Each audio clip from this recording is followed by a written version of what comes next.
அஸ்ஸலாமு அலைக்கும் வரஹ்மத்துல்லாஹி வபரகாத்துஹு.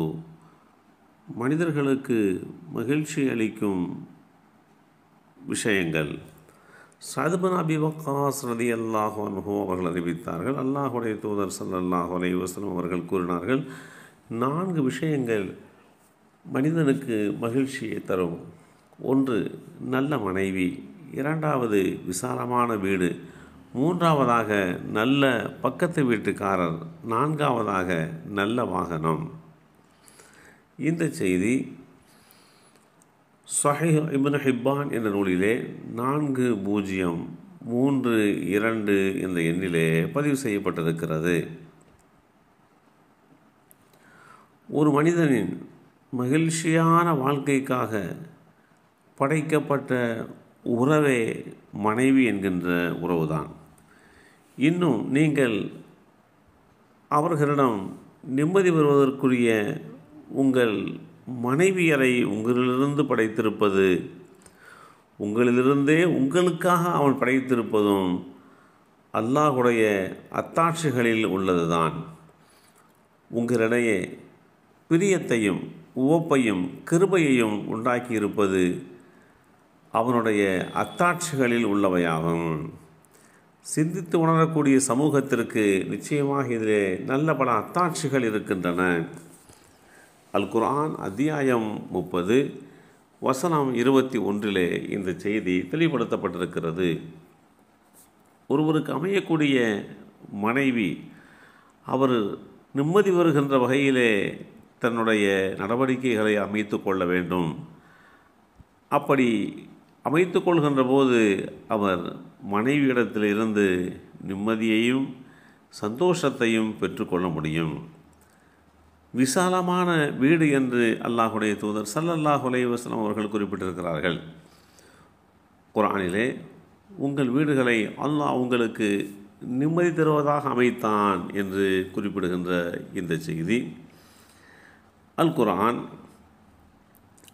அத்தியாயம் 16 சூரத்துன் நஹல் வசனம் 80 பதிவு செய்யப்பட்டிருக்கிறது.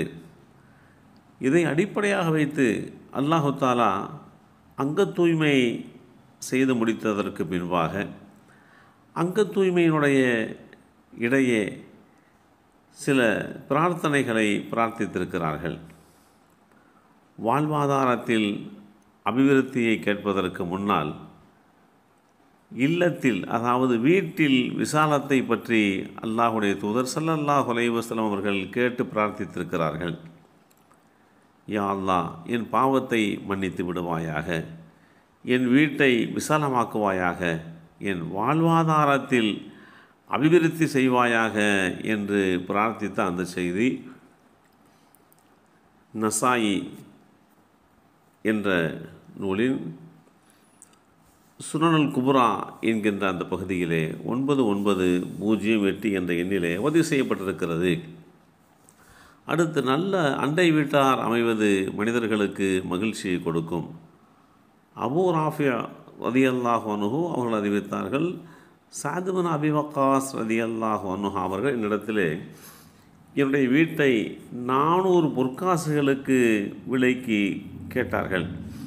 அப்போது நான் அல்லாஹுடைய தூதர் ஸல்லல்லாஹு அலைஹி வஸல்லம் அவர்கள் அண்மையில் இருப்பதனால் நான் என்ன செய்து கொள்வது என்று கேட்டேன். அல்லாஹுடைய தூதர் ஸல்லல்லாஹு அலைஹி வஸல்லம் அவர்கள், சஅத் பின் அபி வக்காஸ் அவர் உங்களுக்கு பக்கத்து வீட்டுக்காரராக இருக்கிறார், எனவே அவருக்குத்தான் அதிக உரிமை இருக்கிறது என்று கூறி அவர் கேட்ட விலைக்கு, அவர் ஒரு நியாயமான விலைக்கு கேட்டார், அந்த விலைக்கு கொடுக்குமாறு அல்லாஹுடைய தூதர் ஸல்லல்லாஹு அலைஹி வஸல்லம் அவர்கள் எனக்கு ஆலோசனை கூறினார்கள் என்கின்ற செய்தி சஹீஹுல் புகாரியிலே 6978 என்ற எண்ணிலே பதிவு செய்யப்பட்டிருக்கிறது. அடுத்து, நல்ல வாகனம் அமைவது. நல்ல வாகனம் என்றால் நாம் அதை சரியாக பராமரிக்கும் போது நமக்கு அது நல்ல பயன் தருகிறது. நம்முடைய பயணங்களை இலகுவாக்குவது, நாம் செல்கின்ற இலக்கை விரைவாக அடைவதற்கு உதவியாக இருக்கிறது.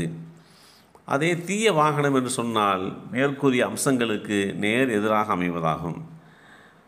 இப்படிப்பட்ட ஒரு சூழ்நிலையிலே மனிதர்கள் தங்கள் வாழ்க்கையிலே மகிழ்ச்சியை பெற வேண்டும் என்று சொன்னால், இந்த 4 விஷயங்களும் அவர்களுக்கு சரியாக அமைந்தது என்று சொன்னால் வாழ்வியல் மகிழ்ச்சிக்குரியதாக அமையும்.